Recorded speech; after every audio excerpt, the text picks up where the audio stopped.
Okay, for chapter 32 of Educated, this is a really short chapter. Not a lot happens here. Tara is called back home because grandmother down the hill is dying. And she brings Drew with her for the first time. So she's finally letting somebody in her life see her actual home and meet her family as well. So when she gets there, the business is still bustling. It's funny. There's a little funny part in this where she actually is coming out of the bathroom and gets reprimanded by one of the workers that bathroom is only for senior management. And so I thought that was kind of comical.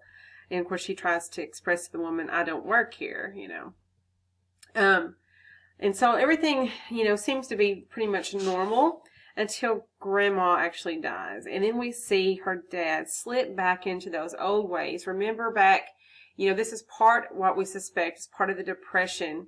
He won't eat. He just lies on his back all the time. It was this type of behavior that got them to go to Arizona during the winter, to try to revive him. And so he is back in that state where he is just lying in bed all the time, and he's not even interested in the business or anything like that. When he is up and about, though, he is harsh, and so he had snapped at Audrey, and also he and Mother, they get into this pretty big fight, and Tara, talks about the fact that she had never heard her parents fight really before. At this point, they're fighting over who's going to write the thank you notes for grandmother's funeral. And Mother has had it. Mother is the main breadwinner in this family and has been for some time now. She does all of this work with her oils, and then on top of that, she still takes care of the home and does all the cooking and everything. And so that's kind of what the fight revolves around. And, in bringing up again this, what are the husband's roles? What are the wife's roles on page 277? The chapter is short. It ends with, Tara's mother insinuating that she needs to be in the kitchen cooking because she's a woman. And Tara just walks away from that.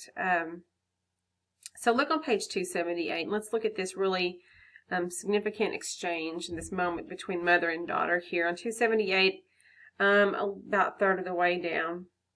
It wasn't like Mother to leave Dad to make his own breakfast. I thought she might be ill and went downstairs to check on her.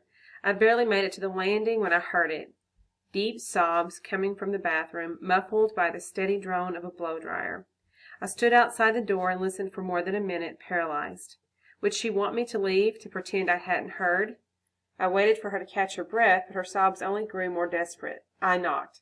It's me, I said. The door opened, a sliver at first, then wider, and there was my mother, her skin glistening from the shower, wrapped in a towel that was too small to cover her. I had never seen my mother this way, and instinctively I closed my eyes. The world went black. I heard a thud, the crackling of plastic, and opened my eyes. My mother had dropped the blow-dryer, and it had struck the floor, its roar now doubled as it rebounded off the exposed concrete. I looked at her, and as I did, she pulled me to her and held me. The wet from her body seeped into my clothes, and I felt droplets slide from her hair and onto my shoulder.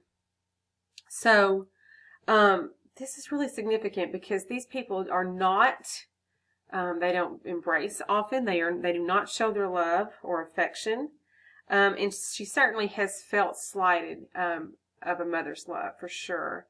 And this is a very vulnerable moment for the mother. Also, this whole modesty thing really comes into play. Here we have two women, mother and daughter, in the room, and she felt embarrassed for having seen her mom in so little dress, and I'm not sure what caused the hairdryer to fall. It coincides with Tara closing her eyes, and so I don't know, but I suspect that Mother in this moment really realizes how she has failed her daughter on so many levels, and that she has not been there for her, and so that's why this embrace is so significant. And the fact that Tara, gets wet from this embrace just shows you how tight this hug was.